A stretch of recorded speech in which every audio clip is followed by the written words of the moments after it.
Slobodný hlas občanov, ktorým nie je jedno, kam sa uberá táto krajina. Lebo ľahostajnosť dáva silu zlu. A zlo konajú aj títo traja páni, ktorí podpisom koaličnej dohody 16. oktobra 2023 obratili vývoj krajiny hore nohami, ale som presvedčený, že sa dočkáme času, kedy ich vyškrtneme zo svojich životov a budú niesť zodpovednosť za svoje činy.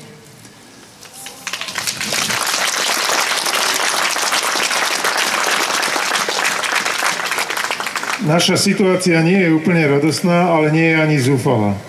Máme tu mimoriadne rozhodnutie Ústavného súdu, ktoré sa dá hodnotiť pozitívne, ale je pravda aj to, že títo darebáci nebudú váhať ísť aj proti ústave a Ústavnému súdu. Im ide o všetko a preto je dôležité, že sa stretávame a nebudeme ticho. Za to veľká vďaka ešte raz.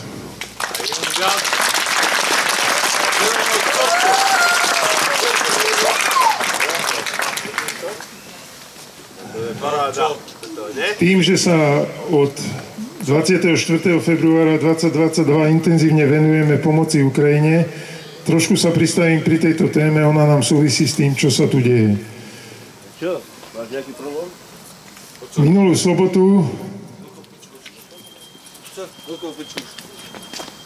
Minulú sobotu sme si pripomenuli druhé výročie Veľkej a 10. výročie Malej vojny na Ukrajine. A v nedeľu sa k tejto udalosti znovu nechutne vyjadril aj náš súčasný premiér. Zhodou okolností sme v sobotu mali podujatie, na ktorom som sa ospravedlnil Ukrajincom za predchádzajúce Ficové hanebné výroky. Zľahčovať vojnu v Ukrajine je hrozné, nemorálne a hlboko neľudské voči obetiam reálnej vojny. A v zápätí sa v zbabelom videu, miesto ohlásenej tlačovky, kde by musel čeliť aj otázkam, ukázal ako dokonalý poskok Kremla, hlasajúc ich propagandu, napríklad aj o tom, že Európska únia chce, aby sa navzájom vraždili Slovania. V civilizovanom svete nenájdete lídra, ktorý by tak okato slúžil Putinovej propagande a tak ďaleko vo svojich výrokoch nezašiel ani Orbán. Je to priame ohrozenie bezpečnosti našej krajiny a je to veľká hanba.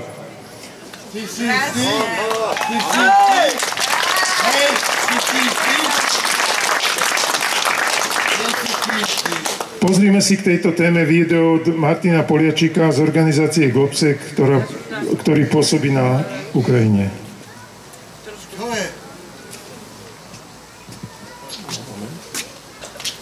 Tuto ide zvuk, musíme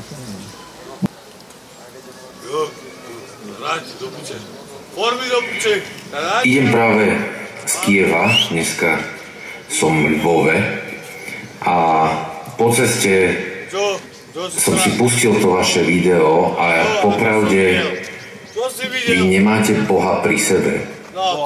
Čím všetkým vy ste ešte schopní žonglovať, aby ste si zachránili svoju vlastnú prdel a vytvorili aspoň teoretickú možnosť, že Peter Pellegrini sa dostane do prezidentského paláca. Viete, ja som v Kieve hovoril so zástupcami minimálne 3 európskych vlád a aj s ľuďmi zo Spojených štátov.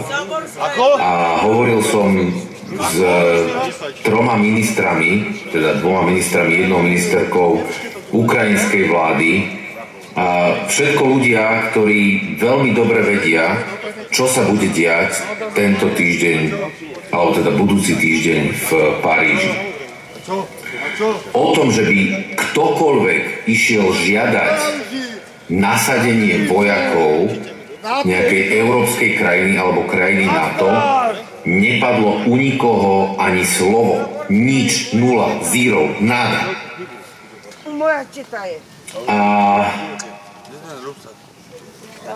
je pravda, že je potrebné mať plán, pretože zatiaľ to vyzerá, že ruská strana je na rok 2024 pripravená lepšie ako tá ukrajinská a na to, aby sa príprava ukrajinskej strany zlepšila, tak je potrebné, aby sa zvýšil objem a koordinácia pomoci, ktorá tam prúdi zo strany slobodného sveta. Zo strany slobodného sveta, kam sme sa ešte my Slováci nedávno hrdo radili a sme sa k nemu hlásili.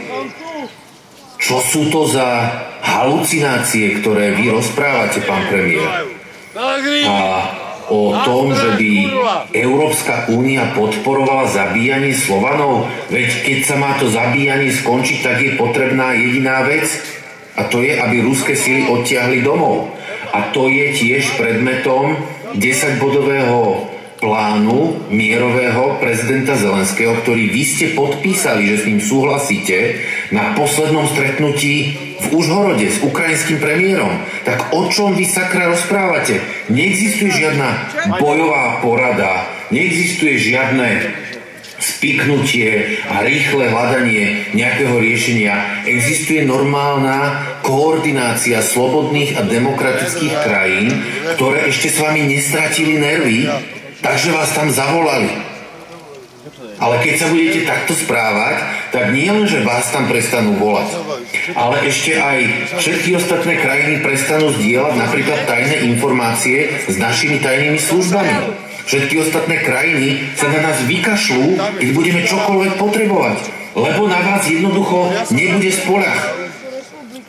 Tak už prosím, majte Boha pri sebe, aspoň v zahraničnej politike, a pri téme, kde naozaj ide o 100 000 ľudských životov, si z toho prestaňte robiť agendu pre domácu politiku a svoje vlastné prežitie.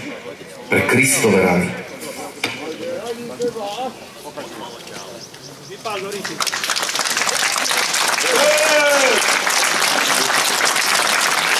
Ďakujem tebe, Magor.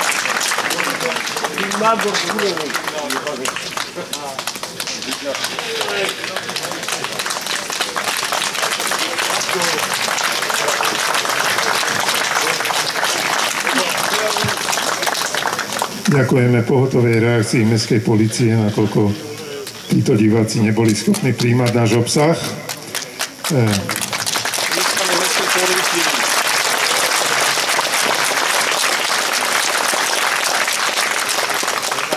My sme zvažovali, keď sme si pripravovali toto podujatie, zavolať sem hostia z Ukrajiny, ktorí žijú tuto v našom regióne, vyše 500, pomáhame im od začiatku vojny a oni utekali pred vojnou, mnohí prišli o svoje príbytky, o svoje domovy, žiaľ v horšom prípade aj o svojich blízkych.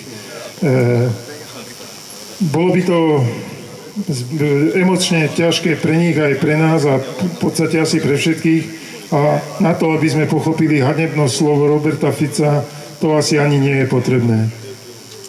Tu stačí zacitovať Michala Kaščáka, riaditeľa festivalu Pohoda, ktorý opakovane chodí na Ukrajinu s pomocou a teda ten citát znie: ľudia na Ukrajine bojujú za pravdu a slobodu. Kto tomu nerozumie, buď klame sám seba, alebo nemá srdce a rozum na správnom mieste.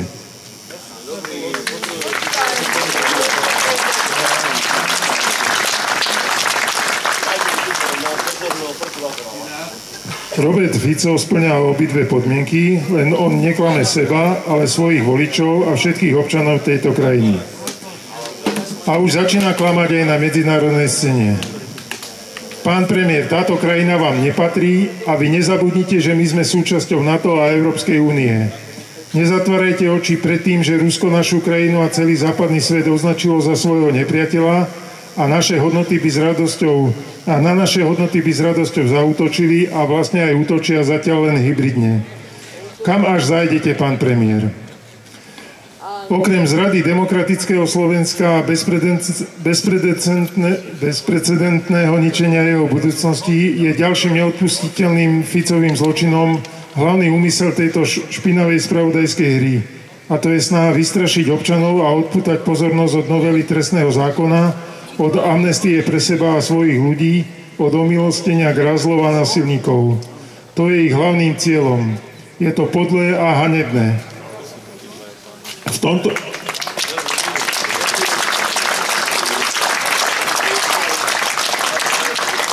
tomto všetkom je Ficovým spolupáchateľom prezidentský kandidát Peter Pellegrini. Tu si dovolím malú vsúvku. Predsedu parlamentu som zvykol označovať s krátkou Pelé, už to tak robiť nebudem. Ako ma správne upozornil jeden z vás minulý týždeň po spomienkovej akcii, slavný brazílsky futbalista si to nezaslúži.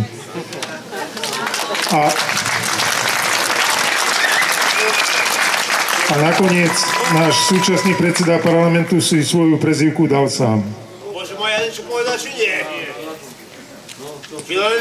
Prečo je dôležité, aby sa Podržtaška nestal prezidentom, nám teraz príde povedať Ľuboš Žižko.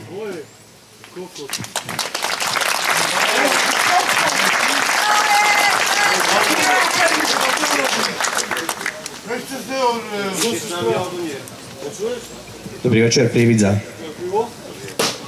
Začnem trochu z histórie. 2. marca 1998 sa skončilo funkčné obdobie prvého prezidenta Slovenskej republiky Michala Kováča. V tej dobe ešte volila prezidenta Národná rada a na zvolenie bolo treba získať 90 hlasov.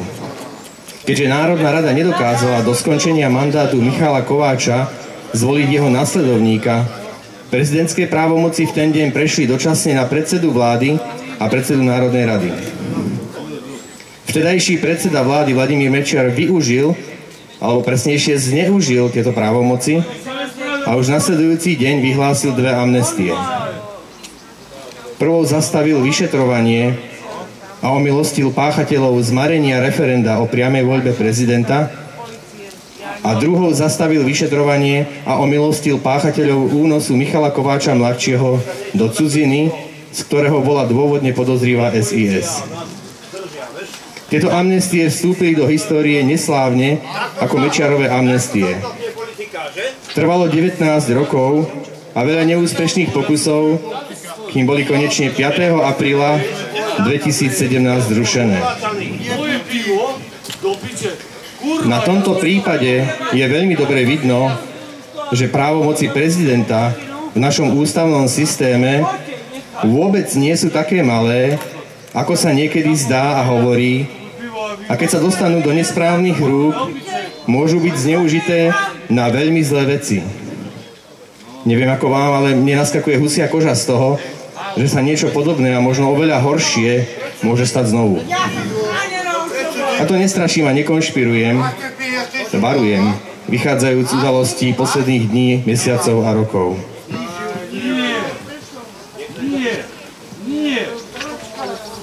Posledné mesiace sme boli svedkami, ako urputne sa Peter Pellegrini podielal na pretláčaní zmien v trestnom zákone, ktoré zabezpečia, že stíhaní naši ľudia budú môcť spokojne spať, nebudú sa musieť obávať nečakaných návštev znaka ani dlhodobých pobytov v zamrežovaných zariadeniach.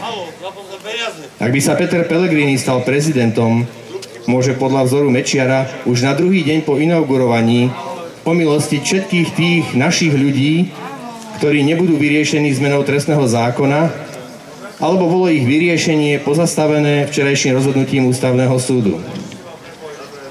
A sú tu ďalšie právomoci prezidenta, pri ktorých človek nepotrebuje veľmi silnú fantáziu, aby si vedel predstaviť ich zneužitie. Napríklad poverenie zostavením vlády, menovanie riaditeľa SIS a ďalších vyšších štátnych funkcionárov, vyhlásenie referenda, vymenúvanie sudcov Ústavného súdu, sudcov Najvyššieho súdu a generálneho prokurátora. Tu je vhodné pripomenúť si jún 2011 a prezidenta Ivana Gašparoviča, akoby člena Smeru, ktorý odmietol vymenovať za generálneho prokurátora Jozefa Čentéša, ktorý bol na tento post riadne zvolený parlamentom. Pellegrini nie tak dávno ešte nechcel byť prezidentom. Ako sám povedal, chcel robiť a nie ísť sa odpratať na reprezentatívnu funkciu. Ale možno mu premiér medzi tým poďakoval za kus dobrej roboty a tak si povedal, že mu už robiť netreba a predsa len skúsiť tú reprezentatívnu funkciu. Ako sám kandidát povedal, prezident nemá byť ani koaličný, ani opozičný, ale zároveň potvrdil, že v Hlase zvažujú aj alternatívu, že by aj po prípadnom zvolení zostal predsedom strany.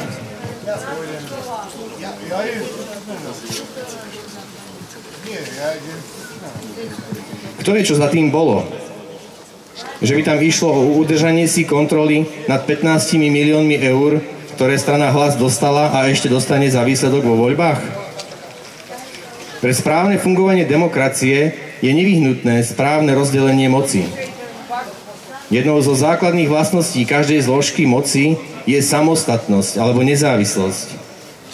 Asi si mnohí pamätáme rozhovor s Pellegrinim z roku 2019, v ktorom povedal, citujem: ja keby som mal tú moc, tak tu spravím také harakiri, že by sa len tak prášilo. Toto povedal v čase, keď bol premiérom Slovenskej republiky. Vtedy takto otvorene priznal, že ako premiér nemá moc, teda niekto iný mal moc nad ním. A všimli ste si niekto, že by sa v tomto zásadne zmenil? Ja som si nevšimol. Stále funguje ako... aké je toto slovo, ktoré ho tak dobre vystihuje? Podržtaška, áno, ďakujem za pripomenutie.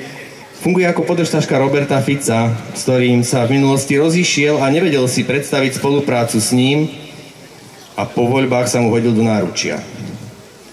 Aj teraz nedávno veľmi silácky tvrdil, že nepodporí odobratie prezidentskej právomoci menovať šéfa SIS. A keď v zápäti vláda odobrila zmenu štatútu SIS, ktorý podľa všetkého umožní Robertovi Ficovi obísť prezidentku a ovládať SIS, tak zostal ticho. Ak jedným zo základov fungovania demokracie je rešpektovať rozdelenie moci, tak hľadanie možností, ako toto rozdelenie obísť, základy demokracie podkopáva. Pellegrini podkopáva demokraciu aj skracovaním a rušením diskusie pri schvaľovaní zákonov v parlamente. A ani jeho podpora skráteného legislatívneho procesu v prípade viacerých návrhov zákonov nedáva dôvod očakávať od neho ako prípadného prezidenta správne a zákonné rozhodnutia.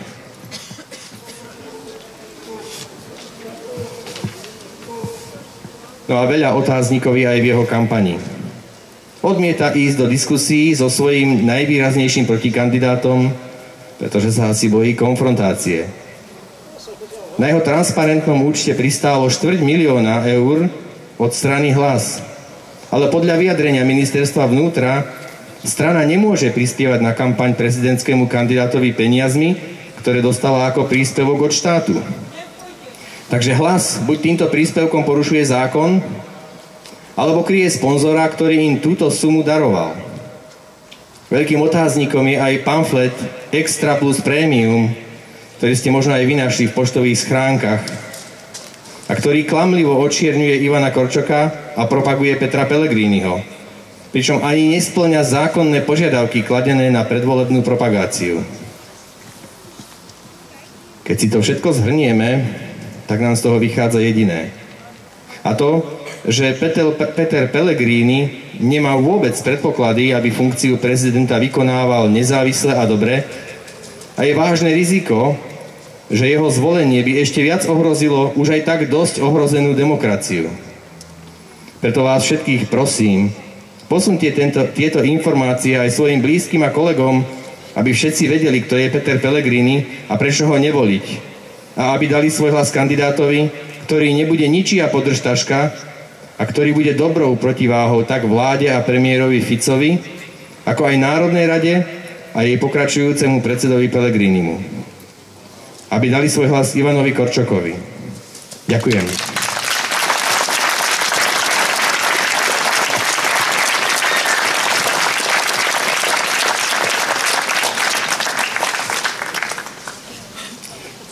Ďakujem Lubošovi a ďakujem aj ďalším zložkám polície za to, že nám umožnili pokračovať v pokojnom priebehu a duchu. Cením si to a dúfam, že to takto vydrží.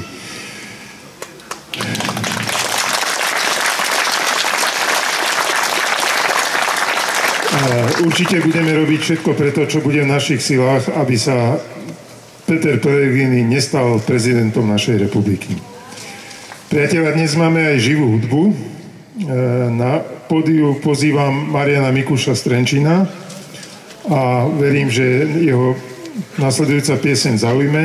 Je to politická satíra, to sme tu ešte nemali a tip na jeho vystúpenie nám dal Mojmír Nemet, už toto uvoľňujem. Náš fotograf a kameraman, ktorý tu ale momentálne nie je, ale to nevadí. Verím, že Marian zaujme a dávam mu mikrofón a slovo. Ja verím tiež, že zaujmem. Ďakujem veľmi pekne.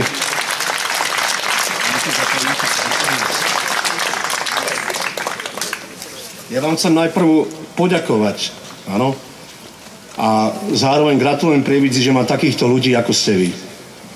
Takýchto úžasných organizátorov, že bez podpory nejakých veľkých politických strán sú tu stále občania, ktorí sú nebojácne ochotní prísť znova a znova na tie námestia a poukazovať na to, čo nechceme. Ja neviem, či ste si všimli, dneska bol extrémne jarný deň, možno si poviete, cítim to už vo vzduchu, ale nie je to jar. Hammer by povedal, cítiť niečo zhnité v tomto štáte. No keby tu bol naozaj medzi nami, tak sa z toho rovno povracia. Pieseň, ktorú vám teraz zahráme teda z vlastného pera, nie je to svetová premiéra, tá bola už v Trenčíne pred zhruba 3 týždňami. Je to satíra, takže nebojte sa smiať. A v refréne sa nebojte kľudne aj pridať. Ten sa tam zopakuje dostatočne veľakrát na to, aby ste sa ho do konca piesne naučili.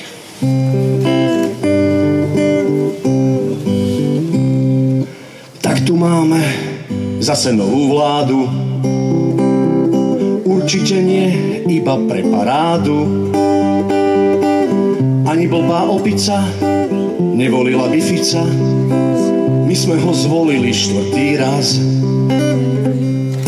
Verte, ani zastrúhaný vlas nezmestí sa tam, kam vlezie hlas. Robertovi Ficovi reprízu mu obnoví komediant menom Podržtaška. Viem, že situácia je dnes ťažká. Andrejovi pomôže vždy fľaška. Kto si vinný, kameň hoď, červenú máš, no tak poď, fúkať nebudeš, veď čo si chorý. Vravíme a nemôžete všetko mať a nebudete všetko mať veru. Vravíme, nebudete všetko mať a nemôžete všetko mať veru. Chlapci zo Smeru zas čiernu dieru. Vy nemôžete všetko mať a nebudete všetko mať tú veru. Tak to bol ten refrén. No a tento trkvas, ktorý kade chodí, váľa semafóry. Keď je v dobrej nálade, vyboskáva vás všade superhero Captain Slovakia.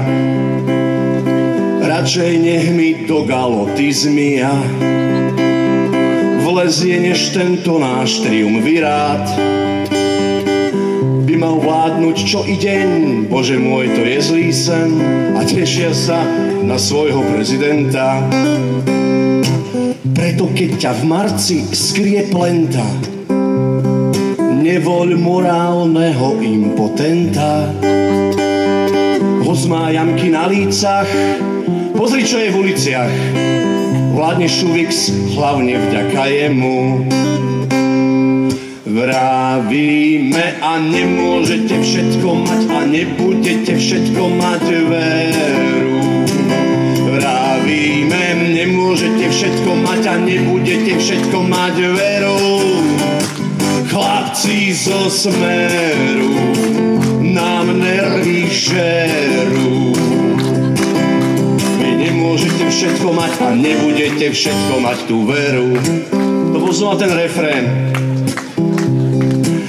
Ak sa vám to predsa ešte máli, vrátil sa aj černokňažník Kali.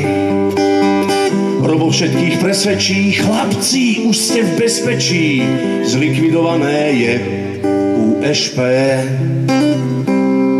Slovensko, ty si fakt ozaj smelé, sú tu naspäť Fico, Danko, no a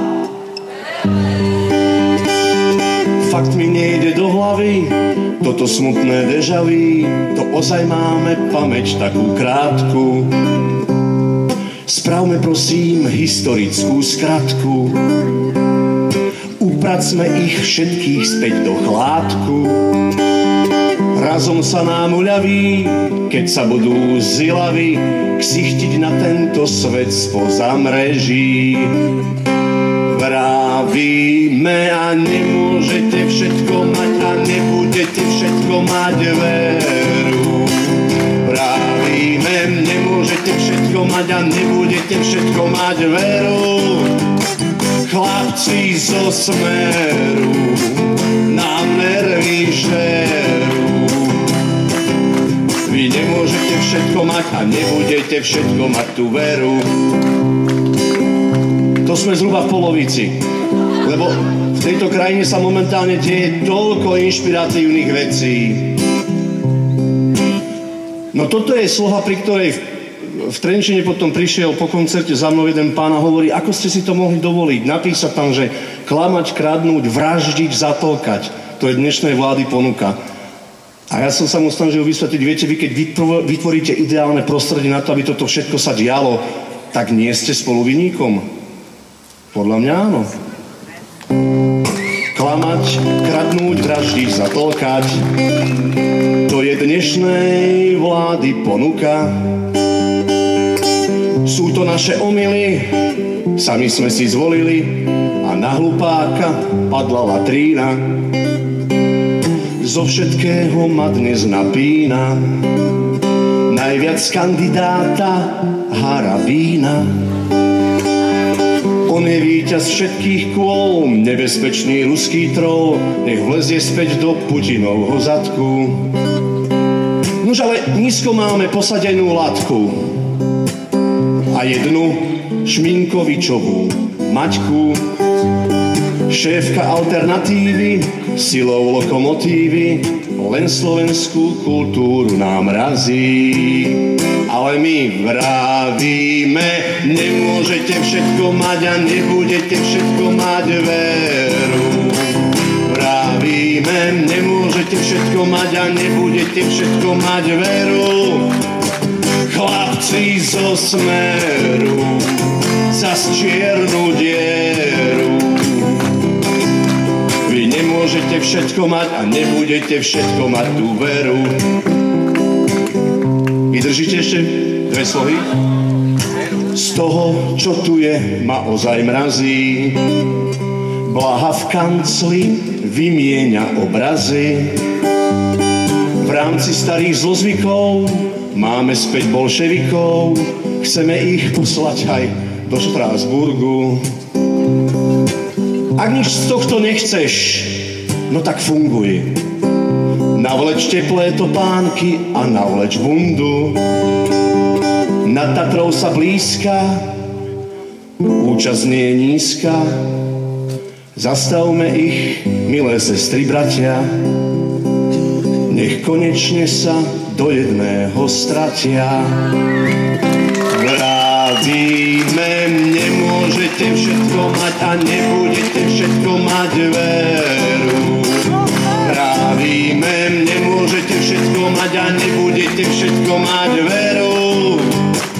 Chlapci zo Smeru nám nervy žerú. Vy nemôžete všetko mať a nebudete všetko mať tú veru. Zapád meky nie. Ďakujem veľmi pekne. A držím nám všetkým palce. Stojme pri sebe.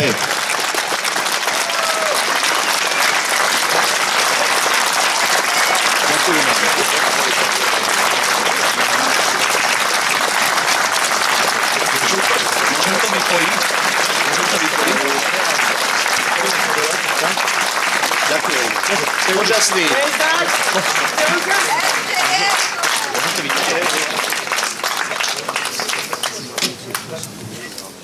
Ešte jednu. Marian sa vráti, ale už to bude iná pieseň, ktorú teda tiež poznáme všetci. Na záver. Ja nadviažem na to, čo tu zaznelo. My sme na úvod spomínali troch... Moment.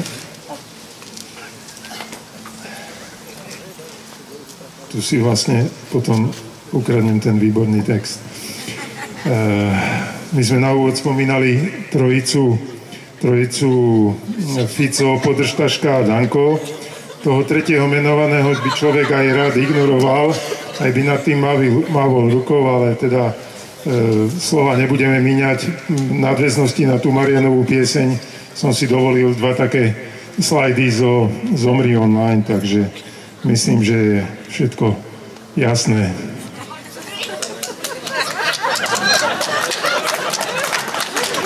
Tak, no.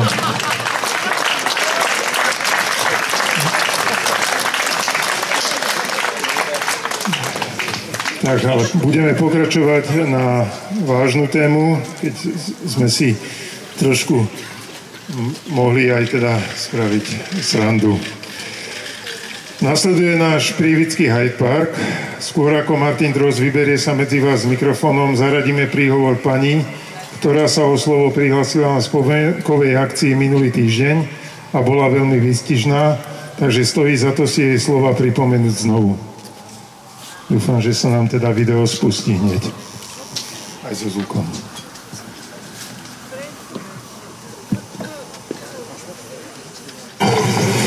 Dobrý večer. Žiada sa mi povedať, že v 89.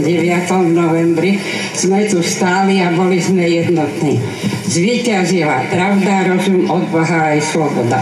Žiaľ, medzi tým ale vyrástli z červených trenírok na nič hodní fičúri, ktorí nútia 1 300 000 oklamaných voličov podpísať úmrtný list demokracii. Nedovolíme im to.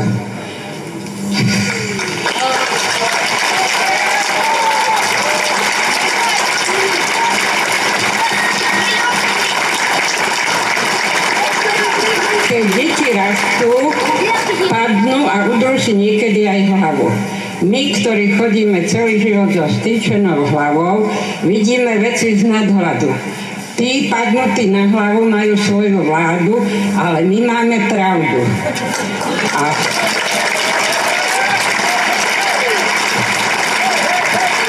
ešte sa mi žiada povedať, že keby sme mali Kolomba, ten by sa tomu utekáčovi pozrel do gatí a prípad by bol vyriešený.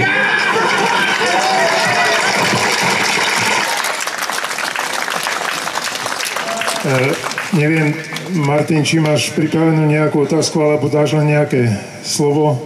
Nech sa páči, poprosím. Dáme takú otázku do pléna, ktorá nejaká posledná udalosť z posledného obdobia vo vás zarezonovala. Niekto chce sa vyjadriť verejne?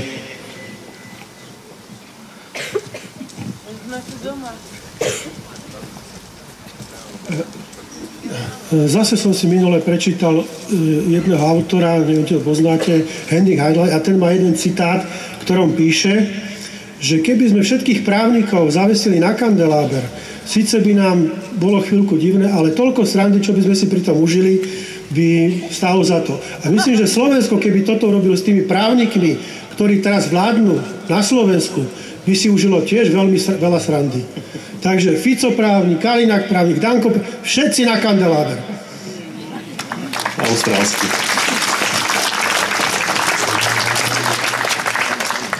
Ahoj. Ahojte všetci. Ahoj. Bola taká jedna téma, ktorá zatiaľ len frčí internetom, ale je pravdepodobné, že parlament mesiac nebude fungovať, aby Podržtaška mohla kandidovať. Takže otázka ešte stále, či je nejaká udalosť, ktorá vo vás zarezonovala posledný týždeň, posledný mesiac, alebo až chcete niečo povedať vlastné.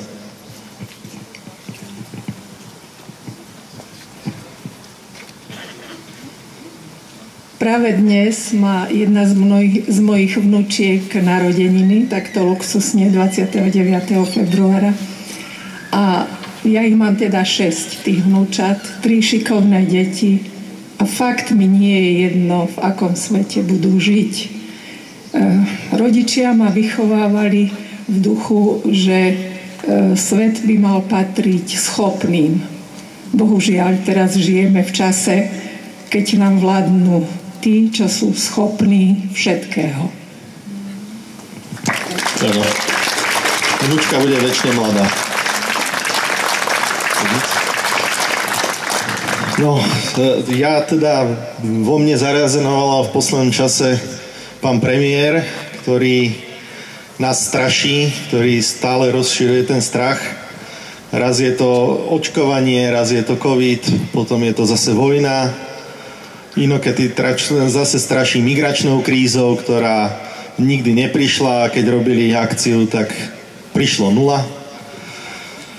A ja som si tak uvedomil, že ten strach je naozaj veľmi dobrý spôsob, ako udržať masy v ostražitosti a ako ich pripútať k sebe, ako ich kontrolovať.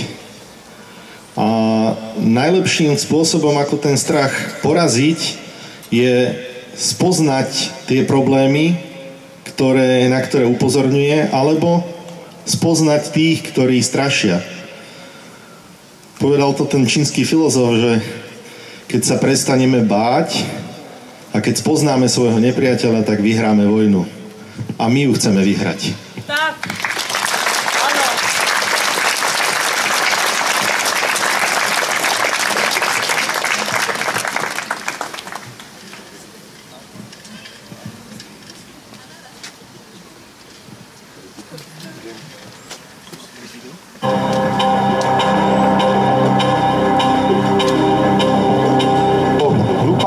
progresívcov, amatérov, babrákov, Sorošovcov pustíme vláde, tak na Slovensku môže byť o niekoľko mesiacov obrovská migračná katastrofa.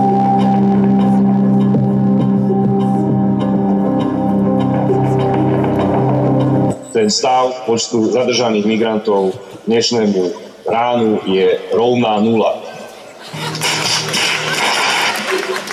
Ale tak ako takú nulu, ktorá sa počíta minimálne pre ich voličov, lebo dôležité je vzbudiť strach, aby sa všetci strašne báli a potom sem prídu hrdinovia zo Smerohlasu, ktorí nás zachránia, pretože oni s touto témou majú už bohaté skúsenosti z predošlých volieb, pretože migrácia to je taká ako výborná téma a už v roku 2016 ju vytiahli a myslím si, že aj predtým, ale kto to bude všetko dohľadávať.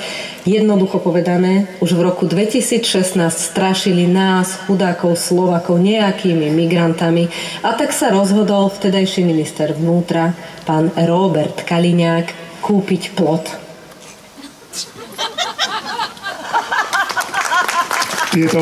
Tieto tri dámy už sme mali čest poznať v rôznych podobách a som veľmi rád, že tie dámy sú nám príkladom aj v tom, že sa neboja a majú odvahu, čiže ich sa strach netýka a keď aj tak ho dokážu veľmi vtipne potlačiť. A som ešte radšej, že jedna z tých troch dám je tu medzi nami, takže vítam Natáliu Svitkovú a dávam jej slovo.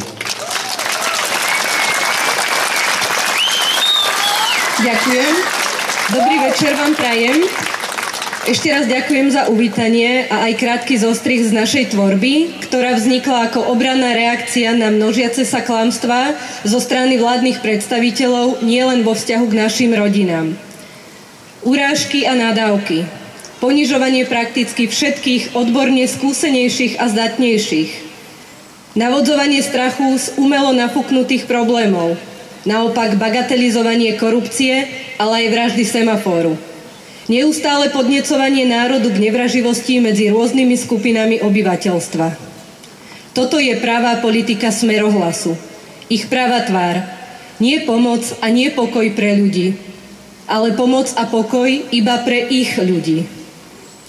Robert Kaliňák v jednom svojom prejave z chaty predostrel plán. Plán, na ktorom naozaj dôkladne celý Smer a ich ľudia 3 roky pracovali. Plán, ako všetko pôjde ako nebudú žiadne protesty, ako nastane rýchla rehabilitácia našich ľudí. Túto retoriku si expresne rýchlo osvojili aj zástupcovia Hlasu. No Robert sa zmýlil. Možno sme na tribunách tichší, ako boli oni, iný by povedal, že kultivovanejší alebo slušnejší. Napriek tomu sme odhodlaní bojovať za našu krajinu, za právny štát a za našu budúcnosť.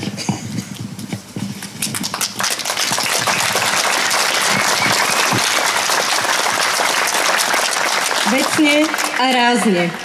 Našim tmelom nie sú nahanobené majetky z možnej nekalej činnosti, ani zametanie nejakých stôp pred zákonom, ale obyčajné hodnoty, akými sú spravodlivosť a čestnosť. O to dôležitejšie je včerajšie predbežné rozhodnutie Ústavného súdu, ktoré hovorí o tom, čo si aj my myslíme.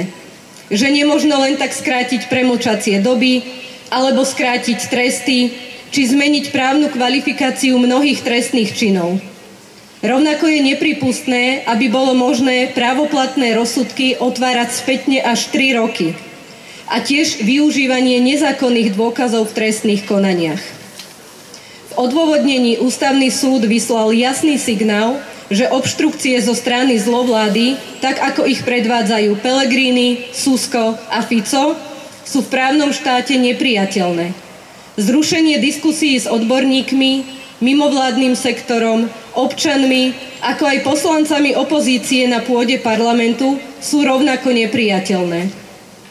A hoci už o nás v zahraničí kolujú informácie, že Slovensko práve vďaka Ficovej politike už nepatrí na západ, aj vďaka tomuto rozhodnutiu Ústavného súdu môžeme s hrdosťou svetu ukázať, že tomu tak našťastie ešte stále nie je.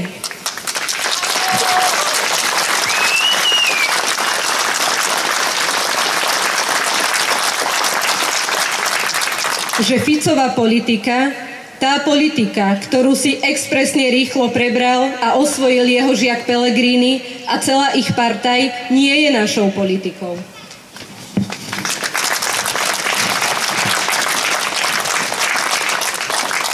Nemáme záujem o prekrútené šutajové zákonnosti alebo Pellegriniho padni komu padni. V ich svete, vo svete mafiánskej chobotnice nabrali tieto výrazy iný význam. To nám žiaľ dokazujú denne, či už pri Dankovej nehode, Šimkovičovej prešľapoch, nomináciách Gašparovcov na šéfov tajnej služby, obštrukciách pri zmene trestného zákona či rušení úradu špeciálnej prokuratúry. Som presvedčená, že zrušenie úradu špeciálnej prokuratúry je veľmi zlá správa pre budúcnosť Slovenska. Keď si uvedomíme, že tie najzávažnejšie aj korupčné kauzy viacerých predstaviteľov súčasnej vládnej moci doteraz dozoroval práve tento úrad a ponovom ich bude mať v rukách prakticky len Žilinka. Ten Žilinka, ktorý nechal dôležitý odkaz pre Fica, že sa nemusia báť. Je to hrozivé, ale je to aktuálne naša realita. Preto sa nemôžeme vzdať, nemôžeme prestať. Naopak musíme vytrvať a spraviť všetko preto, aby nám bitku o krajinu z rúk nevytrhla mafiánska chobotnica.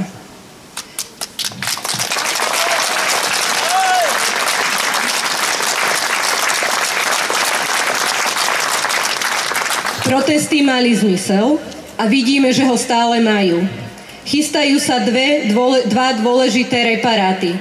Prezidentské voľby a voľby do Európskeho parlamentu.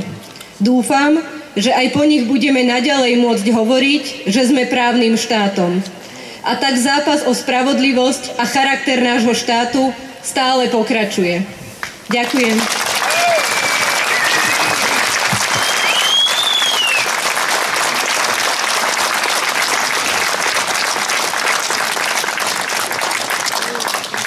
Ďakujem Natálii. Pravda a fikcia, priatelia, my sa tu stretávame, ale v tom online priestore sa stretávajú iní a tento kanál Pravda a fikcia si zaslúži vašu pozornosť, pokiaľ, nechcem to teraz dávať ako domácu úlohu, ale pokiaľ teda prídete domov a pozriete si tam niečo, zazdieľajte a pomôže to práve v tom dosahu a rozšírení medzi ostatných, lebo na Facebooku aj na iných sieťach nám dávajú na frak. Takže pravda a fikcia a ďakujem ešte raz dámam, že sa tomu venujú a klobúk dolu, majú už 5. diel.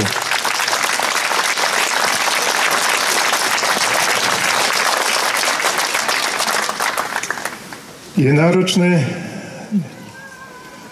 náročné reagovať na všetko, čo sa tuto na nás valí, lebo čo krok vládnej koalície je to samostatná téma.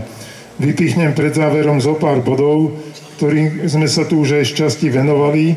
Tu je taký len print screen displeja mobilu, podcast, čo počúvam, keď si pozrete tie nápisy, tak je to dosť ťažké, ale teda poprosím svetlo. Tu mám dva také statusy, hej. Len mi to už medzi tým ušlo takto. Takže, vláda na utajenom rokovaní zmenila štatút SIS, aby cez mladého Gašpara ovládla tajnú službu. Čo také utajené trebalo rokovať, páni? A teda špeciálny pozdrav posielame pánovi Druckerovi s otázkou, kde je vaša červená čiara, ako ste hovorili po voľbách? Aká musí byť hrubá, keď sa pod takéto niečo podpíšete? Takže aj s mladým Gašparom sa dá zahrať veľké divadlo. Blíži sa marec, zajtra. Budeme mať aj Sviatok žien. Inšpirovaný Mečiarovým HZDS ho strana Smer sociálna demokracia dlhodobo zneužíva. Pristavme sa trochu pri tom pojme sociálna demokracia, lebo to je riadny podfúk. Vždycky sa ma to dotýkalo. Smer nikdy nerobil sociálnu politiku. Vy neviete, čo je to sociálne cítenie. Vy myslíte len na svoju ochranu a ochranu pre vašich oligarchov. A už roky klamete svojich voličov. A nech budete rozdávať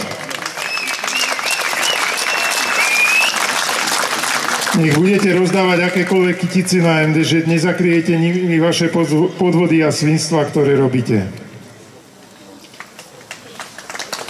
Neposlúcha ma ovládač. Už má toho dosť, toho Fica. Váš prístup k ženám najlepšie vystihlo zníženie premlčacej doby za násilné trestné činy a necitlivosť vašich predstaviteľov k téme znásilnenia.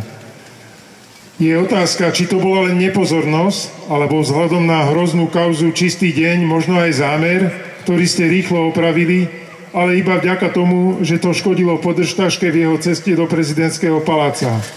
Ste babráci a zároveň aj darebáci.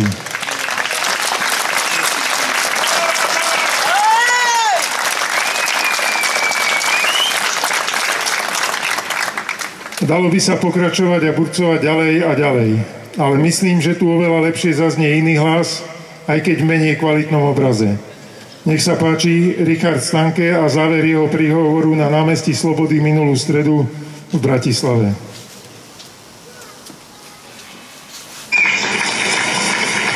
Máme tiež petičné právo.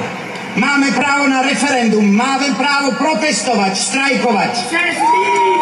Nepoddajme sa, ani keď nám vládne to najhoršie, najhlúpejšie a najtemnejšie, čo táto spoločnosť vygenerovala.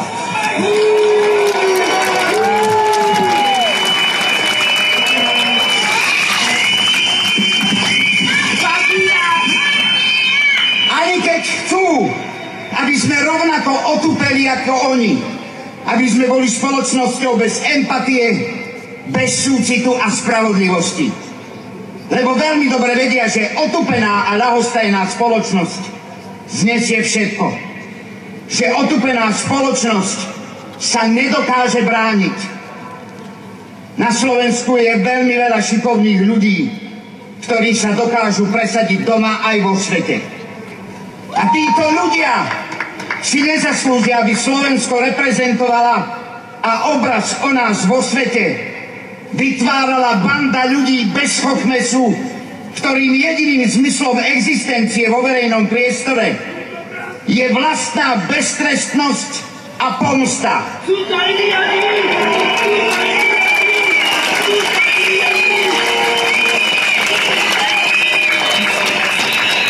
Tak nás dobre počúvajte, pán Fico. Vykopali ste v našej spoločnosti brázdy hlbšie ako železná opona. V rodinách, na pracoviskách, na uliciach, medzi sebou. Nútite nás báť sa jeden druhého, podozrievať sa, závidieť si. A toto je vaše politické dedičstvo. Toto je to, čo ste v našej krajine vy a vaše podržtašky za 20 rokov dali. Takto si vás bude pamätať história.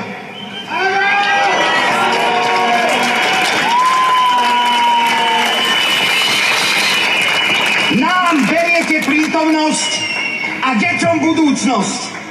Ale spravodlivosť si na vás počká. Chodte už konečne do čerta. Slovensko si bez vás poradí.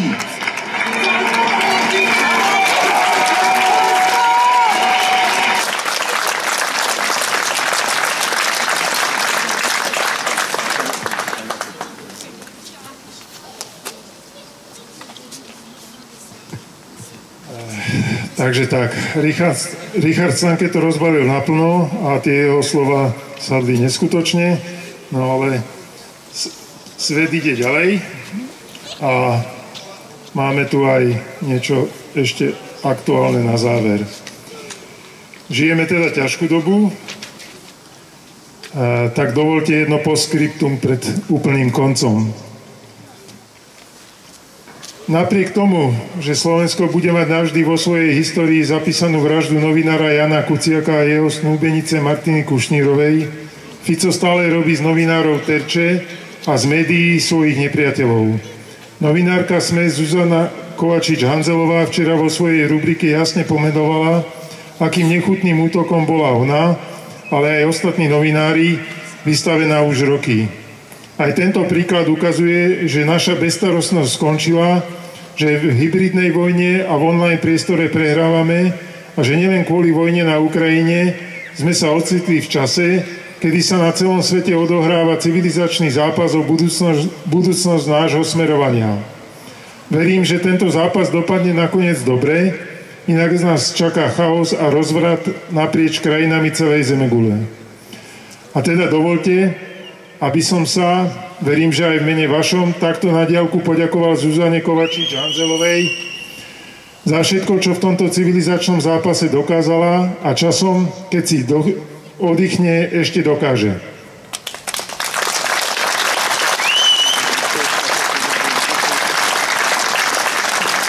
A na úplný záver poprosím opäť na pódium nášho speváka Mariana a rozlúčime sa štátnou hymnou.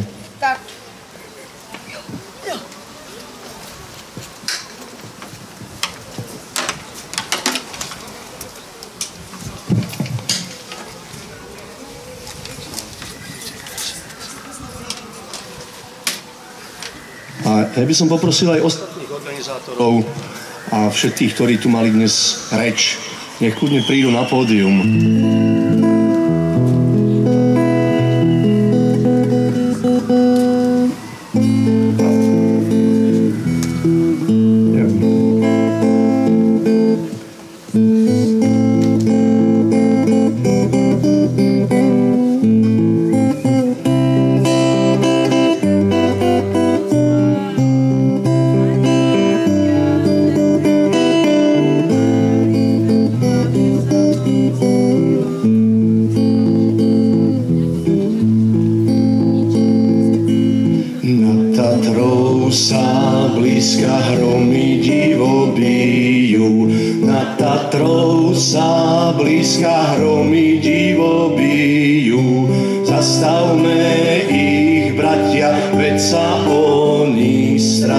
Slováci ožijú.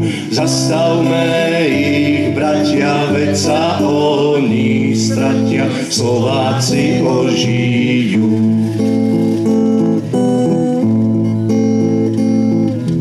To Slovensko naše dosiahne dosiaľ tvrdo spálo. To Slovensko naše dosiaľ tvrdo spálo, ale blesky hromu zbudzujú ho k tomu, aby sa prebralo. Ale blesky hromu zbudzujú ho k tomu, aby sa prebralo.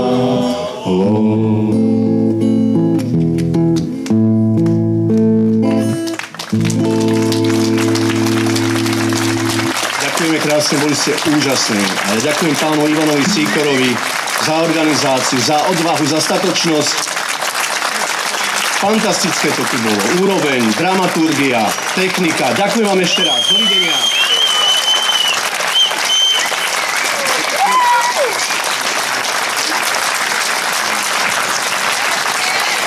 My ďakujeme Marianovi, ďakujeme vám. Priatelia, toto je oficiálny koniec verejného zhromaždenia. Dovidenia na budúce a ešte raz ďakujem za účasť a podporu. Majte sa dobre a držme sa. Držíme sa dohromady.